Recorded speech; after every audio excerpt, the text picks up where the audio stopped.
Hello everyone, I'd like to share a story with you that was first published in 16th century France.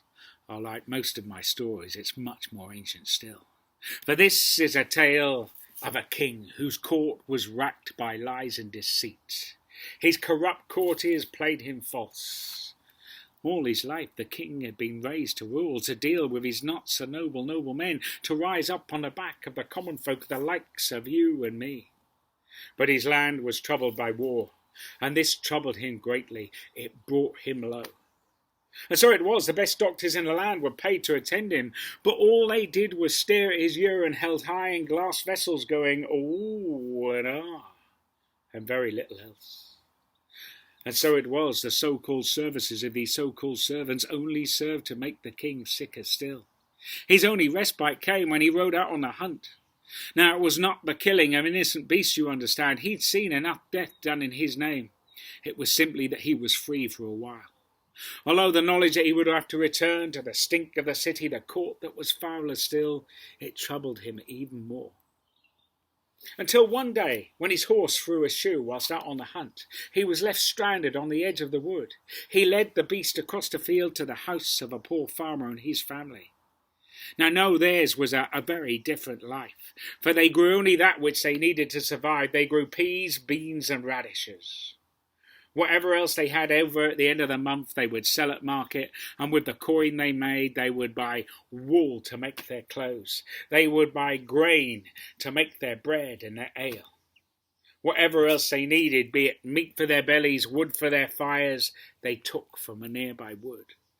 Theirs was a plain and simple life.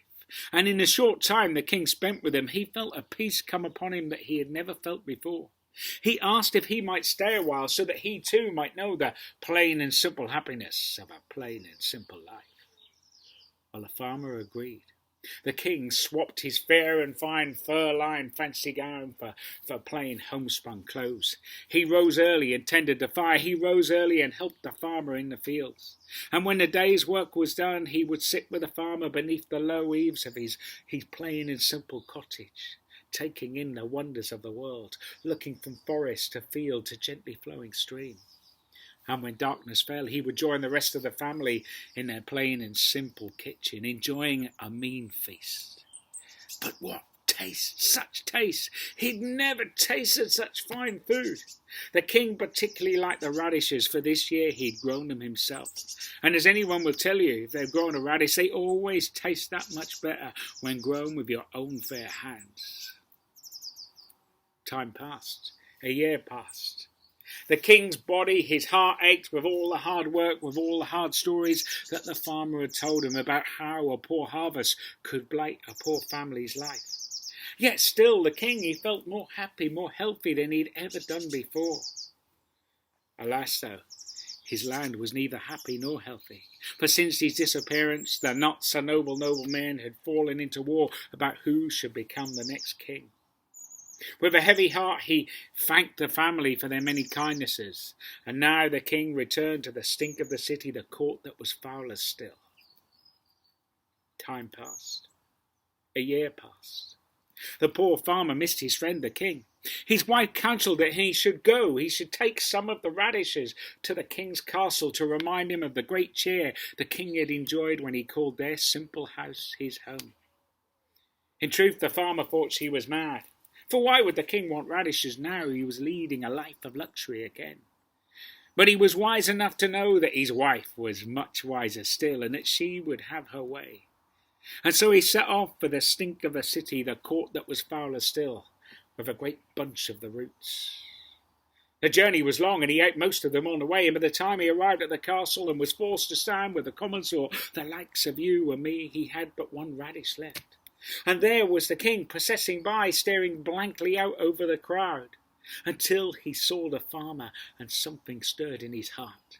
He ordered that the man be brought before him. Picture, if you will, the king sitting in his great throne, his not so noble men behind him, all laughing at the poor farmer in his plain and simple clothes, his homespun garb.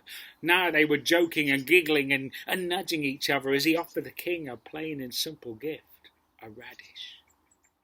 But the king did not laugh, For now, not so much a stir as a jolt in his heart. He remembered how he would tend the fire, how he would mend his plain and simple clothes. He remembered how he would sit with a farmer beneath the low eaves, taking in the wonders of the world, looking from forest to field to gently flowing stream. He remembered the taste of the radishes. Such was the joy that Radish brought that day, he ordered he be placed in his strong room amongst his finest jewels, and that the poor farmer be given 100 gold coins a reward, but also to see him through those hard times. The not-so-noble men couldn't believe it. He got 100 gold coins for one radish. But there was one who would have been called a pick-thank, who saw opportunity in all things. He thought, well, if the poor farmer got 100 gold coins for one radish, what would the king give me for my finest horse? And so he sent the beast to the king. The king was very pleased, and he thought, well, what shall I give this lord as a reward? A few days later, everyone gathered back in the king's hall, including the farmer and the pick-thank, the not-so-noble man. He fair shook as the king offered him a box that was beautifully carved, intricate in design. He stroked it, saying, "My box, not your box." Or was it, "My box, not your box"? That's what he said, yeah, like that. And now he opened it. And inside that box, that beautiful box, intricately carved, beautiful in design, was a plain and simple radish. For it was a gift worth 100 gold coins, but a gift far more valuable still to all those who knew the pleasure and the pain of a plain and simple life. Thank you for listening to my story. Grow some radishes in your good earth or in your window boxes, and remember, share them with others who are less fortunate than yourselves. Thank you and goodbye.